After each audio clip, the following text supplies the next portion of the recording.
اگر آپ یہ سمجھتے ہیں کہ آسمان بلو اور سورج یلو ہے تو آپ بالکل رانگ ہیں، کیونکہ آسمان سیاہ اور سورج سفید ہے۔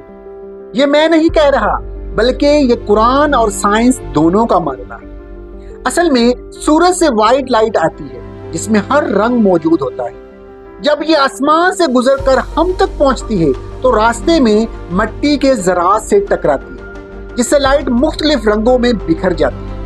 مختلف رنگوں کی ویو لیتھ میں ڈفرنس کی وجہ سے بلو لائٹ ہم تک پہنچتی ہے، جس سے آسمان ہمیں بلیک کی بجائے بلو نظر آتا ہے۔ اور قرآن مجید میں اس کا ذکر سورۃ معارج آیت نمبر 8 میں کچھ اس طرح موجود ہے: جس دن آسمان تار کول کی طرح نظر آئے گا۔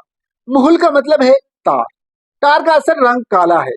آج ہم جانتے ہیں کہ آسمان تار کول کی طرح کیوں نظر آتا ہے، کیونکہ آسمان اصل میں سیاہ ہے، اور سائنس بھی اس بات کو مانتی ہے۔ اگر آپ باقی سائنس کے بارے میں بھی جاننا چاہتے ہیں کہ وہ قرآن مجید میں کہاں کہاں موجود ہے تو ہمارے ساتھ رہیے۔